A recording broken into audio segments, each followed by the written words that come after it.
तो आज अपन जॉन्डिस के बारे में पढ़ेंगे। पर अगर जॉन्डिस को आपको अच्छे तरह से समझना है तो सबसे पहले आपको बिलिरुबिन मेटाबॉलिज्म के बारे में भी अच्छे से समझना हो। तो अगर आपको बिलिरुबिन मेटाबॉलिज्म बहुत अच्छे से समझ में आ गया तो आप जॉन्डिस बहुत अच्छे से समझ पाएंगे। तो सबसे पहले हम देखेंगे बिलिरुबिन मेटाबॉलिज्म। तो सबसे पहले क्या होता है, आरबीसी का डिस्ट्रक्शन होता है। तो कहाँ पे होता है आरबीसी का डिस्ट्रक्शन? यहाँ पे होता है स्प्लीन, बोन मैरो और लीवर में होता है। ठीक है, तो आरबीसी डिस्ट्रक्शन होगा तो उससे क्या रिलीज होगा? Release haem.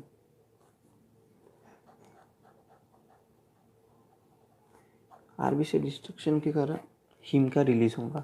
तो हीम कन्वर्ट होता है अनकॉन्जुगेटेड बिलिरुबिन में, अनकॉन्जुगेटेड बिलिरुबिन में। ठीक है, तो ये अनकॉन्जुगेटेड बिलिरुबिन कहाँ पे जाता है? लीवर में।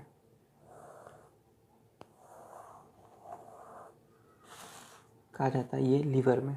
तो अनकॉन्जुगेटेड बिलिरुबिन लीवर में जाता है और अनकॉन्जुगेटेड बिलिरुबिन और यूरिडिन डाइफॉस्फेट के साथ मिलके एक एंजाइम रहता है UGT, that means UDP glucuronyl transferase, UGT के साथ मिलके ये बनाता है कॉन्जुगेटेड बिलिरुबिन।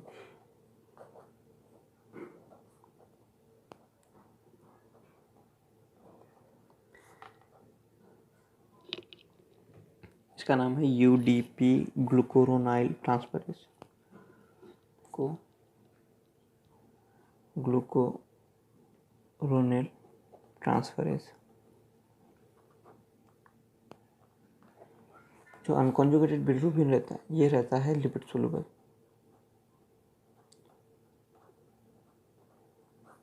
और ये जो कॉन्जुगेटेड बिलिरुबिन रहता है ये वाटर सोलुबल। अब जो अनकॉन्जुगेटेड बिलिरुबिन वाया बाइल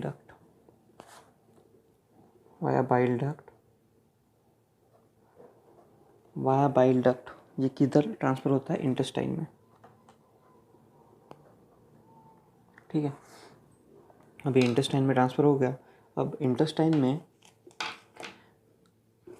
में जाके इंटेस्टाइन से ये होते हुए ये कहा जाएगा स्मॉल इंटेस्टाइन, लार्ज इंटेस्टाइन, और वहाँ पे ये जो स्टूल्स रहते हैं क्या बोलेंगे? स्टूल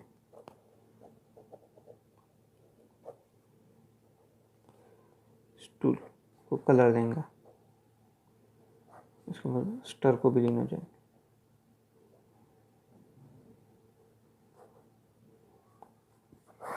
ठीक है, स्टूल को कलर देगा और साथ में ये किडनी में जाके यूरिन को भी कलर देगा, किडनी में जाके यूरिन को कलर देगा। उसको बोलते हैं यूरोबिलिनोजेन। अभी आपने पूरा पढ़ लिया ये बिलिरुबिन का मेटाबॉलिज्म। अब देखेंगे जॉन्डिस में एक्चुअली होता क्या है। तो जॉन्डिस एक ऐसी कंडीशन है, जॉन्डिस जिसमें जो बिलिरुबिन का कॉन्सेंट्रेशन है, serum bilirubin concentration greater than 2.5 milligram per decilitre. और जॉन्डिस क्या होता है? It is a yellowish discolouration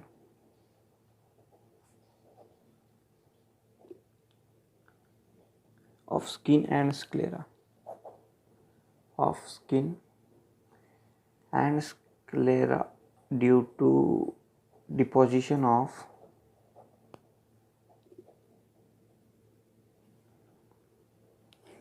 bilirubin. ठीक है, अब इसके क्लासिफिकेशन कैसे होंगे जॉन्डिस के? Classification of jaundice.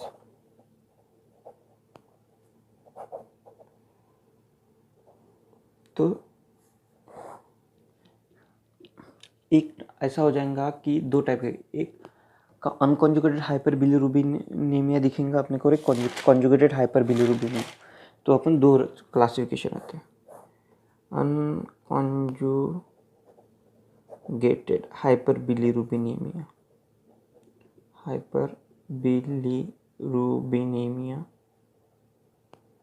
और कॉन्जुगेटेड हाइपर बिलिरुबिनेमिया।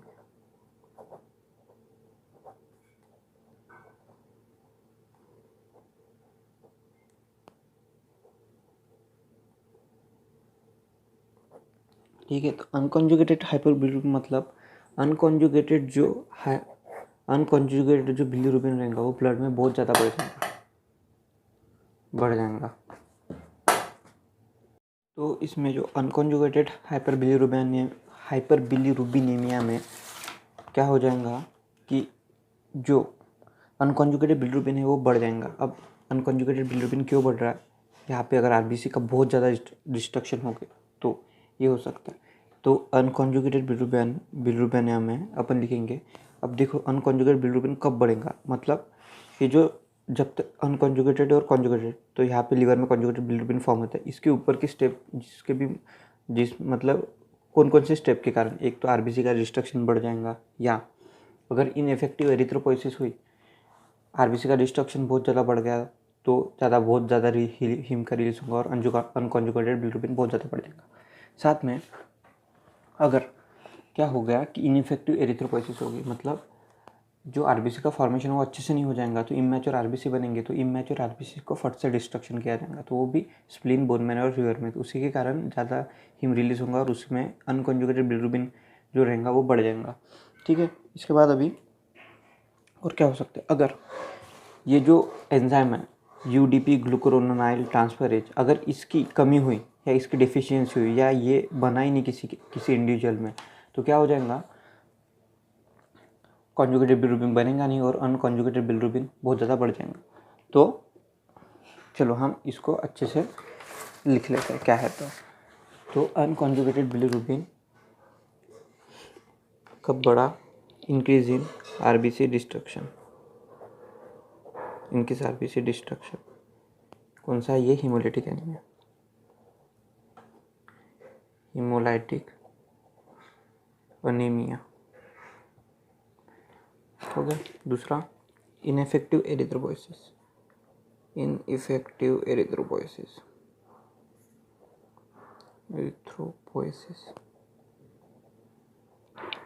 उसमें है तीसरा कि अगर लीवर की इमैच्योरिटी, कहाँ पे रहती है लीवर की इमैच्योरिटी? वो होती है न्यूबॉर्न में, और उनमें जॉन्डिस देखने को मिलता है सेकंड डे ऑनवर्ड,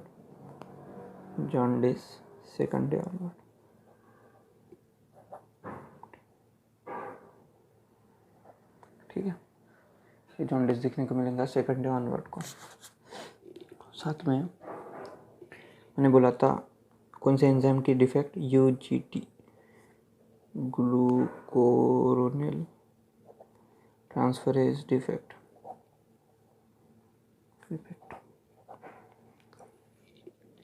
इसमें ये जेनेटिक डिफेक्ट है। इसमें दो तरह के सिंड्रोम दिखेंगे अपने, एक क्रिगलर-नज्जार सिंड्रोम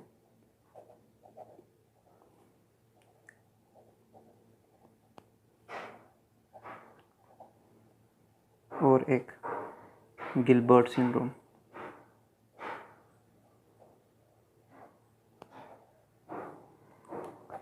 क्रिगलर-नज्जार सिंड्रोम में ऐसा होता है कि यहाँ पे absence of enzyme UDP ग्लूकुरोनाइल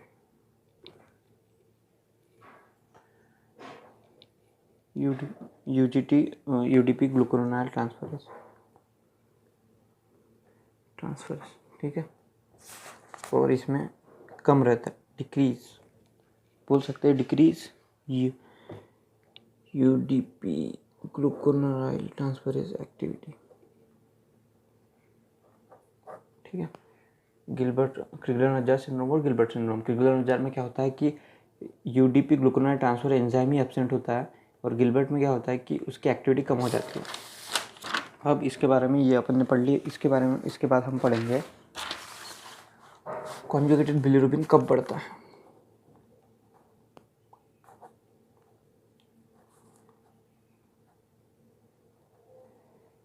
conjugated bilirubin कब बढ़ेगा? तो कॉन्जुगेटेड बिलीरुबिन में क्या हो जाएगा कि अपन ने सबसे पहले ये पढ़े थे, कॉन्जुगेटेड बिलीरुबिन कब बढ़ेगा। कॉन्जुगेटेड बिलीरुबिन अब फॉर्म हो गया, पर अगर वो वाइल्ड डक से इंटेस्टाइन में पास ही नहीं हो पा रहा, या मतलब बाइल डक्ट इसका ऑब्स्ट्रक्शन हो गया है, तो कॉन्जुगेटेड बिलिरुबिन इंटेस्टाइन में पास क्यों नहीं होगा? अगर बाइल डक्ट का ऑब्स्ट्रक्शन हो गया तभी कॉन्जुगेटेड बिलिरुबिन बढ़ जाएगा।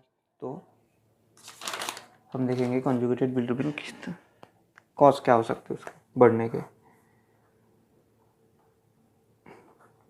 मैंने सबसे पहले क्या बोला? Bile duct obstruction.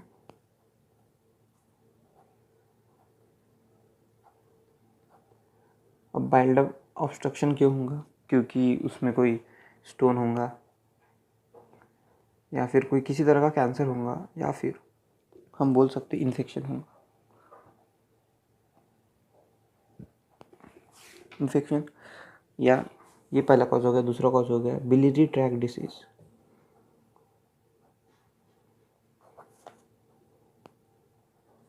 Biliary tract disease, biliary tract disease में आता है प्राइमरी स्क्लेरोजिंग कोलैंजाइटिस।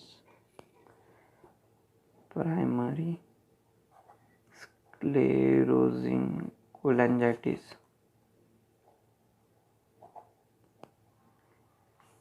ये हो सकता है एक डिसीज। या दूसरा प्राइमरी बिलियरी सिरोसिस।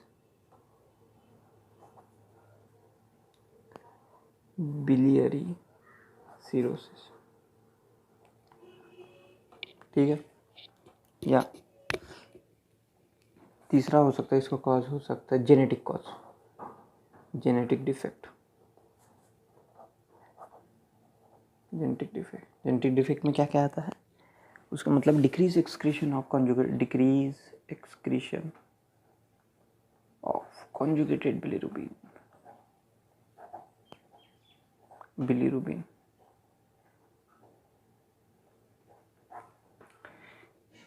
तो इसमें आता है रोटर सिंड्रोम और डुबिन जॉनसन सिंड्रोम।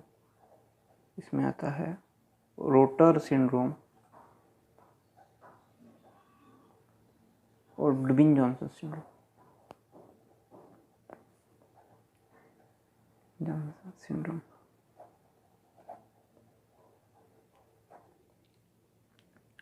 और क्या हो सकता है? Viral hepatitis. वायरल हेपेटाइटिस,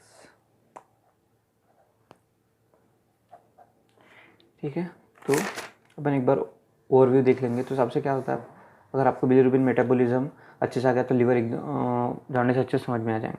तो क्या हो जाता है, आरबीसी का डिस्ट्रक्शन होता है, उससे हीम रिलीज होता है, उसके कारण अनकॉन्जुगेटेड बिलिरुबिन फॉर्म होता है। अनकॉन्जुगेटेड बिलिरुबिन लिवर में जाता है, वो भी with the help of UDP glucuronyl transfer enzyme से वो कॉन्जुगेटेड बिलिरुबिन बनता है। और conjugated bilirubin via bile duct intestine में जाके स्टूल और यूरिन को कलर देता है। स्टूल को कलर वो स्टार्कोबिलिजन और यूरिन को कलर देता है यूरोबिलिनोजन से। अब जॉन्डिस में क्या होता है कि जो बिलिरुबिन का कॉन्सेंट्रेशन है, सीरम कॉन्सेंट्रेशन ब्लड में, वो कितने greater than 2.5 milligram per decilitre हो जाता है। तो उसी के हिसाब से जॉन्डिस के क्लासिफिकेशन अपने दो, एक तो अनकॉन्जुगेटेड बिलिरुबिन बढ़ गया, या फिर ये कॉन्जुगेटेड बिलिरुबिन बढ़ गया। अनकॉन्जुगेटेड बिलिरुबिन क्यों बढ़ रहा है? क्योंकि आरबीसी का डिस्ट्रक्शन बहुत ज़्यादा हो रहा है।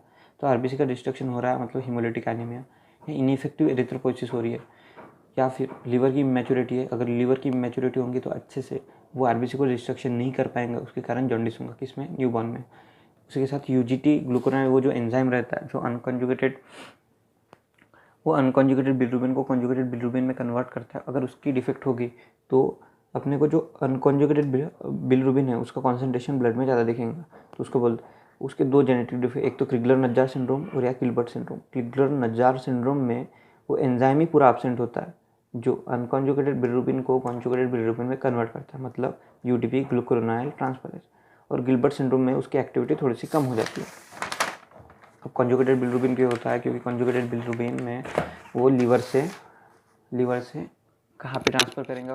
बिलिरुबिन जो फॉर्म हुआ है वो ट्रांसफ़र करेंगे इंटेस्टाइन में। पर अगर बाइल डक्ट के थ्रू ये करता है ट्रांसफ़र, अगर बाइल डक्ट में ऑब्स्ट्रक्शन हो गया तो बाइल डक्ट का ऑब्स्ट्रक्शन के कारण क्या होते हैं? एक तो उसमें स्टोन हो सकता है, कैंसर हो सकता है, इन्फेक्शन हो सकता है। उसमें बिलियरी ट्रैक्ट डिसीज भी हो सकते हैं, जैसे प्राइमरी स्क्लेरोसिंग कोलैंजाइटिस और प्राइमरी बिलियरी